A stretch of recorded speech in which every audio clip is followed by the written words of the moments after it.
For 47 days, Daniel left for work at the exact same time. Same boots, same lunch, same goodbye kiss. But there was one problem. The job didn't exist. Welcome to Fearless Stories, where money meets humanity. In today's episode, you'll meet Daniel, a man who believed his job was proof of his worth, until he had to face who he was without it. Because Daniel didn't lose his job and fall apart. He lost his job and kept smiling. He kept packing lunches. He kept playing the role of provider like it was a uniform he couldn't take off. Daniel was 38, born in Puerto Rico and now building a life in Orlando. 2 kids, a wife who carried the family calendar in her head, and a mortgage that never cared about anyone's feelings. He worked as a construction project manager, not the guy on the crane, but the guy everyone called when the concrete truck was late, when permits didn't clear, when schedules slipped and tempers rose. He was the calm one, the fixer.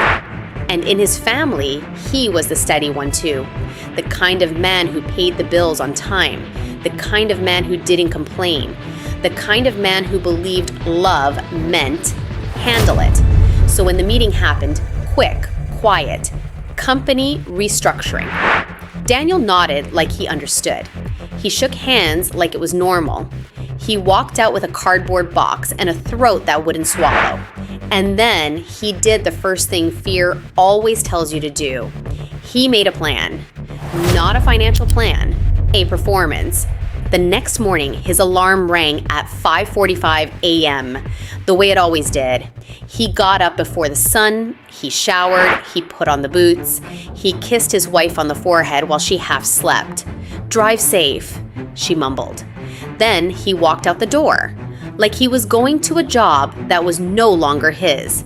And outside in the driveway, the air hit him different. He sat in parking lots, applying for jobs that never called back. At first, it felt temporary, a bump, a detour. He told himself, 2 weeks, I'll fix this. But then 2 weeks became 3, and 3 became 5. Some days he sat outside job sites and watched crews unload equipment.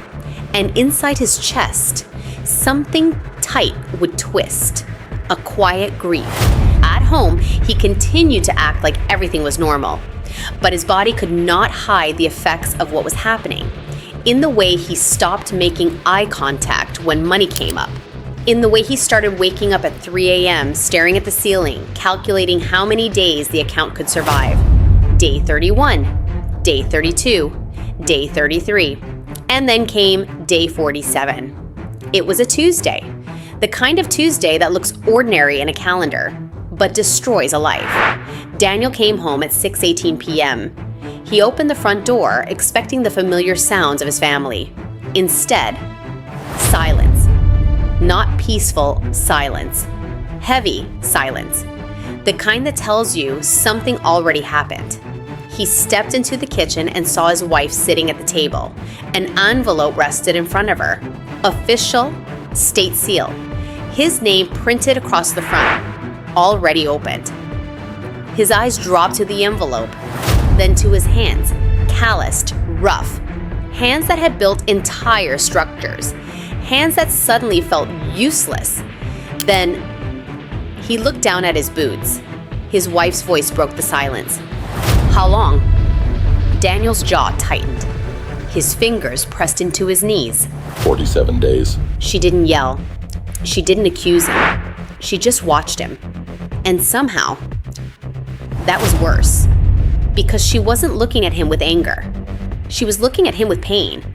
And then, he finally said it. My whole purpose in life is to provide and protect my family, to make sure you and the kids never had to worry about anything.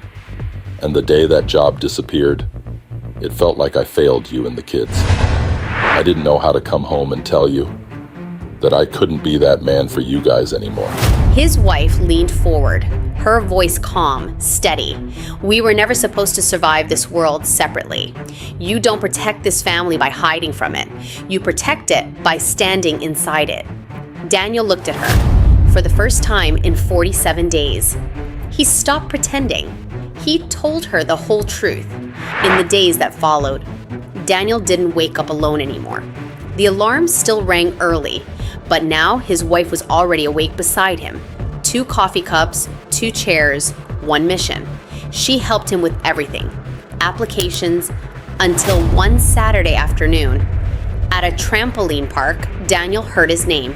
He turned and saw someone he hadn't seen in 20 years, Isabella Cruz.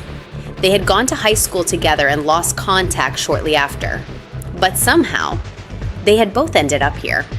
She stood there now with her husband beside her and 3 kids running in circles around them. She told him she worked for a major commercial construction firm in Orlando, and when she asked about him, Daniel hesitated, then told her the truth.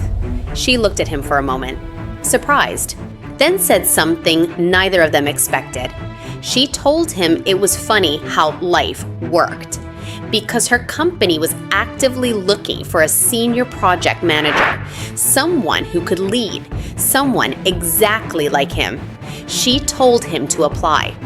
She said she would personally tell her supervisors to look out for his application. She handed him her card.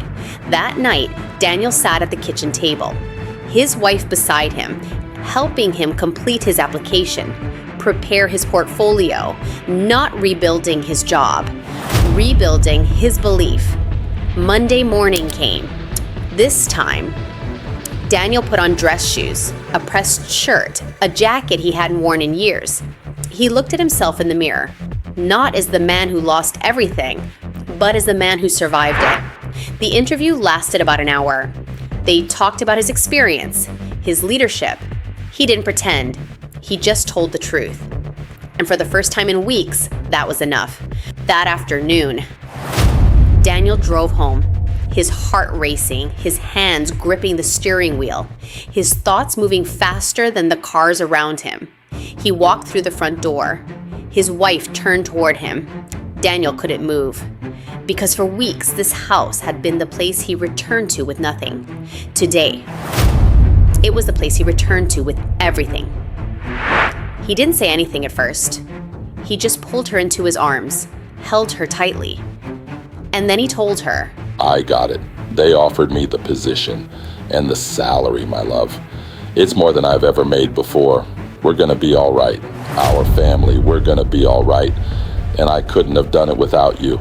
You didn't just stand beside me. You held me up when I forgot how to stand. She closed her eyes, resting her forehead against his chest.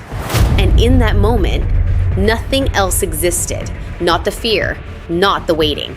Just the moment she had spent so many days praying for. That day, Daniel finally understood something fear had stolen from him. Even the strongest foundations are never built alone. Sometimes the scariest part isn't losing the job. It's losing the version of yourself you thought your family needed you to be.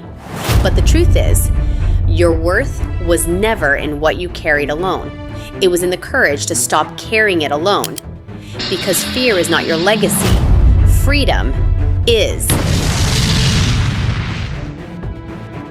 Before you go, let me ask you something real. Have you ever suffered in silence to protect the people you love? Share it in the comments. A word, a sentence, or your story. You never know who needs to read it and realize they're not alone. There are more stories waiting to be told, and yours may be the next one we tell. If this story sparks something in you, subscribe to Fearless Finance, and I'll see you in the next episode of Fearless Stories.